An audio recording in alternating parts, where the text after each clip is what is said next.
Hello students, welcome to Mokshika Academy. So in this video, I am going to give information regarding the PGCET 2025 process after exam. So ನಿಮ್ಮ examination ಆದ ನಂತರ ಏನು ಒಂದು process ಆಗುತ್ತೆ ಆ ಪ್ರೋಸೆಸ್ನ ಬಗ್ಗೆ ಮಾಹಿತಿ ಕೊಡೋದಕ್ಕೆ ಬಂದಿದ್ದೀನಿ. ಅದಕ್ಕಿಂತ ಮುಂಚೆ ನಮ್ಮ ಚಾನಲ್ನ ಯಾರು ಸಬ್ಸ್ಕ್ರೈಬ್ ಮಾಡ್ಕೊಂಡಿಲ್ಲ ಮಾಡ್ಕೊಳ್ಳಿ. ಸೊ ಯೂಶುವಲಿ PGCET ಎಕ್ಸಾಮ್ ಆದ ನಂತರ ಮಿನಿಮಮ್ 2 ಮಂತ್ಸು ನಿಮಗೆ ಟೈಮ್ ಇದ್ದೇ ಇರುತ್ತೆ. ಸೊ ಫುಲ್ ಪ್ರೋಸೆಸ್ ಆಗಲಿಕ್ಕೆ ಆ ಪ್ರೋಸೆಸ್ಸಲ್ಲಿ ಏನೆಲ್ಲ ಇರುತ್ತೆ ಅಂತ ನಾನು ಈಗ ಹೇಳ್ತಾ ಬರ್ತೀನಿ, ನೀವು ನೋಟ್ ಮಾಡ್ಕೊಳ್ಳಿ. ಸೊ ಮೊದಲನೇದಾಗಿ after examination, okay, application procedure ಅಂತ ಹಾಕಿದ್ದೀನಿ. No, this is after exam ಅಂತ ಮಾಡ್ಕೊಳ್ಳಿ. ಆಫ್ಟರ್ ಎಕ್ಸಾಮ್ ಪ್ರೊಸೀಜರ್ ಏನಿರುತ್ತೆ ಅಂತ ಹೇಳಿದ್ರೆ ಕರೆಕ್ಷನ್ ಆಫ್ ಅಪ್ಲಿಕೇಶನ್ಸ್ ಇರುತ್ತೆ students first. Okay, first and foremost correction of application ಕೊಡಬೇಕಿತ್ತು, ಇನ್ನೂ ಕೂಡ ಕೊಟ್ಟಿಲ್ಲ. ಸೊ ಮೀನ್ ವೈಲ್ ಕೊಡ್ತಾನೆ ನಿಮಗೆ. ಸೊ ಅದನ್ನು ಕೊಡೋ ತನಕ ಸ್ವಲ್ಪ ವೆಯ್ಟ್ ಮಾಡಿ.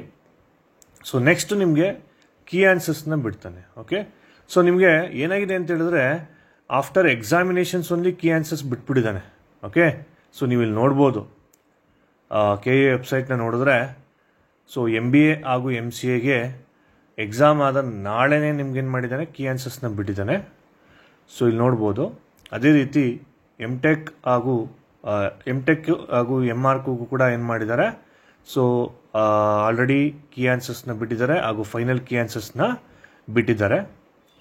ಸೊ OMR ಶೀಟ್ ಬಗ್ಗೆ ಇನ್ನೂ ಇನ್ಫಾರ್ಮೇಷನ್ ಇಲ್ಲ. Okay, so normally OMR will take around 1 month time. So ಯಾಕಂತ ಹೇಳಿದ್ರೆ ಮೋರ್ ದ್ಯಾನ್ 40,000 ಸ್ಟೂಡೆಂಟ್ಸ್ ಬರೆದಾಗ ಸೊ OMRನ ಹಾಕ್ಲಿಕ್ಕೆ ಸ್ವಲ್ಪ ಟೈಮು ಹಾಗೆ ಆಗ್ತದೆ. ಓಕೆ, ಸೊ ಇಲ್ಲಿ ನೋಡಬೇಕಾಗಿರ್ತಕ್ಕಂಥ ಪ್ರೊಸೀಜರ್ ಏನಂತ ಹೇಳಿದ್ರೆ ಮೇಜರು ನೀವು ಕೀ ಆನ್ಸರ್ಸ್ನ ಬಿಡ್ತಾನೆ. ಕೀ ಆನ್ಸರ್ಸ್ ಬಿಟ್ಟ ನಂತರ ಫೈನಲ್ ಕೀ ಆನ್ಸರ್ಸ್ಗೆ ಟೈಮ್ ಇರುತ್ತೆ. ಸೊ ನಿಮಗೆ ಅಬ್ಜೆಕ್ಷನ್ಸ್ಗೆ ಚಾನ್ಸನ್ನು ಕೊಡ್ತಾನೆ. ಅಬ್ಜೆಕ್ಷನ್ಗೆ ಚಾನ್ಸನ್ನು ಕೊಟ್ಟು ನೀವೇನು ಮಾಡ್ಬೋದು, ನೆಕ್ಸ್ಟು ಇನ್ ಕೇಸ್ ಏನಾದರೂ ಅಬ್ಜೆಕ್ಷನ್ ಇದ್ದರೆ ಆವಾಗ ನಿಮ್ಗೇನು ಮಾಡ್ತಾರೆ, ಕರೆಕ್ಷನ್ಸ್ ಎಗೇನು ಅದಕ್ಕೆ ಅಬ್ಜೆಕ್ಷನ್ ಆದ ನಂತರ ಫೈನಲ್ ಕೀ ಆನ್ಸರ್ಸ್ನ ಬಿಡೋದು ನಾರ್ಮಲಿ ಪ್ರೊಸೀಜರು. ಸೊ ಅದನ್ನು MTechಗೆ ಆಲ್ರೆಡಿ ಮಾಡಿದ್ದಾರೆ ಹಾಗೂ MBAಗೂ ಕೂಡ ಆಲ್ರೆಡಿ ಮಾಡಿದ್ದಾರೆ. So as per the procedure examination ಆದ ನಂತರ ಕರೆಕ್ಷನ್ ಆಫ್ ಅಪ್ಲಿಕೇಶನ್ಸ್ ಕೊಡ್ತಾರೆ, ಕೀ ಆನ್ಸರ್ಸ್ ಕೊಡ್ತಾರೆ ಹಾಗೂ ಫೈನಲ್ ಕೀ ಆನ್ಸರ್ಸ್ನ ಕೊಡ್ತಾರೆ. ಅದಾದ ನಂತರ ನೆಕ್ಸ್ಟು ಡ್ರಾಫ್ಟ್ ಸೀಟ್ ಮ್ಯಾಟ್ರಿಕ್ಸನ್ನು ಬಿಡ್ತಾರೆ. Okay, so draft seat matrix ಅಂತ ಹೇಳಿದ್ರೆ ಯಾವ್ಯಾವ ಕಾಲೇಜಿನಲ್ಲಿ ಎಷ್ಟೆಷ್ಟು ಸೀಟು ಅವೈಲಬಿಲಿಟಿ ಇದೆ, ಯಾವ್ಯಾವ ಕ್ಯಾಟಗರಿಗೆ ಎಷ್ಟು ಸೀಟ್ಸ್ ಇದೆ ಅಂತ ಅದು ಇನ್ಫಾರ್ಮೇಷನು. ಸೊ ಅದಾದ ನಂತರ ಫೀಸ್ ಸ್ಟ್ರಕ್ಚರ್ನ ಬಿಡ್ತಾನೆ. ಫೀಸ್ ಸ್ಟ್ರಕ್ಚರ್ ಅಂತ ಹೇಳಿದ್ರೆ ಎವ್ರಿ ಇಯರು ಸ್ವಲ್ಪ ಚೇಂಜಸ್ಸು ಆಗ್ತಕ್ಕಂಥ ಚಾನ್ಸಸ್ ಇರುತ್ತೆ. ಬಿಕಾಸ್ ಗೌರ್ಮೆಂಟು ಆರ್ಡರ್ ಪ್ರಕಾರ ಏನು ಮಾಡ್ತಾರೆ, ಅವರು ಫೀಸ್ ಸ್ಟ್ರಕ್ಚರ್ನ ಪ್ರಿಪೇರ್ ಮಾಡಿ ನಿಮಗೆ ಕೊಡ್ತಾರೆ.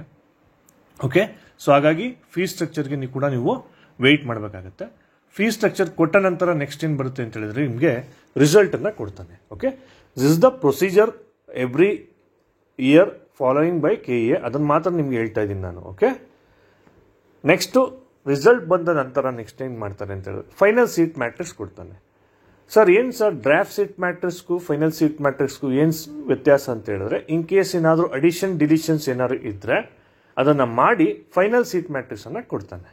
ಸೊ ಯಾವ್ಯಾವ ಕಾಲೇಜಲ್ಲಿ ಎಷ್ಟು ಸೀಟ್ಸು ಅವೈಲಬಿಲಿಟಿ ಇದೆ ಅಂತ ನಿಮಗೆ. ಸೊ ಅದಾದ ನಂತರ ನಿಮಗೇನಾಗುತ್ತೆ, ಫೈನಲ್ ಸೀಟ್ ಮ್ಯಾಟ್ರಿಕ್ಸ್ ಆದ ನಂತರ ಫಸ್ಟ್ ರೌಂಡ್ ಆಪ್ಷನ್ ಎಂಟ್ರಿಯನ್ನು ಬಿಡ್ತಾನೆ. ಏನು ಸರ್ ಆಪ್ಷನ್ ಎಂಟ್ರಿ ಅಂತ ಹೇಳಿದ್ರೆ, ಆಪ್ಷನ್ ಎಂಟ್ರಿ ಅಂತ ಹೇಳಿದ್ರೆ ನಿಮಗೆ ಯಾವ ಕಾಲೇಜು ಬೇಕು ಆ ಕಾಲೇಜಿನ ನೀವು ಆಲ್ರೆಡಿ ನೋಟ್ ಮಾಡಿ ಇಟ್ಕೊಂಡಿರ್ಬೇಕಾಗತ್ತೆ. ಫಾರ್ ಎಕ್ಸಾಂಪಲ್ 1 to 10 ಕಾಲೇಜ್ ನೀವು ಯಾವುದೋ ಕಾಲೇಜಿಗೆ ಹೋಗ್ಬೇಕು ಅಂದ್ಕೊಂಡಿರ್ತೀರ, ಆ ಕಾಲೇಜನ್ನು ಆರ್ಡರ್ ವೈಸ್ ಕೊಡಬೇಕು. ಫಾರ್ ಎಕ್ಸಾಂಪಲ್ ನಿಮಗೆ ಯಾವುದೋ ಒಂದು RV ಕಾಲೇಜ್ ಇಷ್ಟ ಇದೆ, ನಿಮ್ಮ ರ್ಯಾಂಕಿಂಗ್ ಕೂಡ ತುಂಬ ಚೆನ್ನಾಗಿದೆ, ನೀವು ಫಸ್ಟ್ ಆಪ್ಷನ್ನ ಅದನ್ನ ಇಡ್ಬೋದು. ನಿಮ್ಮ ರ್ಯಾಂಕಿಂಗ್ ಸ್ವಲ್ಪ ಚೆನ್ನಾಗಿಲ್ಲ ಅಂದಾಗ ಅದನ್ನು ಫಸ್ಟ್ ಆಪ್ಷನ್ ಇಡಬಹುದು, ಸೆಕೆಂಡ್ ಆಪ್ಷನ್ ಇಡಿ. ಯಾಕಂತ ಹೇಳಿದ್ರೆ ಯಾವ ರ್ಯಾಂಕಿಂಗಿಗೆ ನಿಮಗೆ ಕಾಲೇಜ್ ಸಿಗುವಂಥ ಕಾಲೇಜನ್ನು ಫಸ್ಟು ನೀವೇನು ಮಾಡಬೇಕಾಗತ್ತೆ, ಆಪ್ಷನ್ ಎಂಟ್ರಿಯಲ್ಲಿ ಹಾಕಬೇಕಾಗತ್ತೆ. ಅದೇ ರೀತಿ 10 ಕಾಲೇಜನ್ನು ಹಾಕ್ತೀರಾ.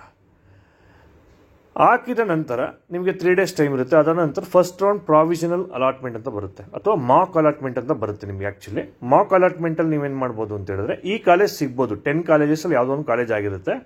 ಬಟ್ ನಿಮಗೆ ಅದು ಇಷ್ಟ ಇಲ್ಲ ಅಂತ ಹೇಳಿದ್ರೆ ನೀವೇನು ಮಾಡ್ಬೋದು, ರೀಅರೇಂಜ್ಮೆಂಟನ್ನು ಮಾಡ್ಕೋಬೋದು. ಆ ರೀಅರೇಂಜ್ಮೆಂಟ್ ಮಾಡ್ಕೊಂಡ ತಕ್ಷಣ ನಿಮಗೆ ಮಾಕ್ ಅಲಾಟ್ಮೆಂಟ್ ಆದ ನಂತರ ಪ್ರಾವಿಷನಲ್ ರಿಸಲ್ಟ್ ಬರುತ್ತೆ. So once you get the provisional result ನಿಮ್ಗೇನಾಗುತ್ತೆ, ಓಕೆ ಇಲ್ಲಿ ಕಾಲೇಜು ಸೆಲೆಕ್ಟ್ ಆಗಿದೆ, ನಿಮಗೆ ಏನು ಮಾಡ್ತೀರಾ ಅಂತ ಕೇಳ್ತಾರೆ. ಬಟ್ ಪ್ರಾವಿಷನಲ್ ಅಲಾಟ್ಮೆಂಟ್ ಅದು ಕೂಡ ಒಂಥರ ಮಾಕ್ ಅಲಾಟ್ಮೆಂಟ್ ಥರನೇ. Final round, first round final allotment ಅಂತ ಏನು ಬರುತ್ತೆ ನಿಮ್ಗೆ ಅದೇ ಫೈನಲ್ಲು. ಓಕೆ, ಸೊ ಅಲ್ಲಿ ನೀವೇನು ಮಾಡಬೇಕಾಗುತ್ತೆ, ಚಾಯ್ಸ್ ಎಂಟ್ರಿನ ಮಾಡಬೇಕಾಗುತ್ತೆ. ಏನು ಚಾಯ್ಸ್ 1 2 3 4. ಚಾಯ್ಸ್ 1 ಅಂತ ಹೇಳಿದ್ರೆ I am okay with the option, I will go to the college.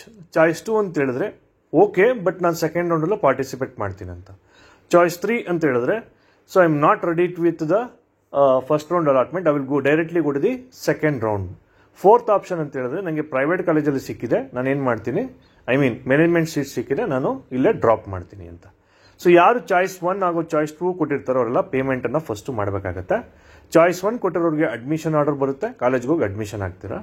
So in case ನಿಮಗೆ ಚಾಯ್ಸ್ 2 ಕೊಟ್ಟಿರೋರು ಏನು ಮಾಡ್ತಾರೆ ಹಾಗೂ ಚಾಯ್ಸ್ 3 ಕೊಟ್ಟಿರ್ತಕ್ಕಂಥ ಇಬ್ಬರು ಕೂಡ ಸೆಕೆಂಡ್ ರೌಂಡ್ಗೆ ಬರ್ತಾರೆ. ಸೊ ಸೆಕೆಂಡ್ ರೌಂಡಲ್ಲಿ ನಿಮಗೆ ಅಗೇನ್ ಸೇಮ್ ಪ್ರೊಸೀಜರ್ ಫಾಲೋ ಆಗುತ್ತೆ students. Okay, this is the exact procedure followed by KE authority from past 10 years. So ಹಾಗಾಗಿ ನಿಮ್ಗೇನಾದರೂ ಡೌಟ್ ಇದ್ದರೆ ದಯವಿಟ್ಟು ಕಮೆಂಟ್ ಸೆಕ್ಷನಲ್ಲಿ ಕಮೆಂಟ್ ಮಾಡಿ. ಮುಂದಿನ ವಿಡಿಯೋಗಳಲ್ಲಿ ನಾನು ನಿಮಗೆ ಮತ್ತಷ್ಟು ಅಪ್ಡೇಟ್ಗಳನ್ನ ಕೊಡ್ತೀನಿ. Thank you.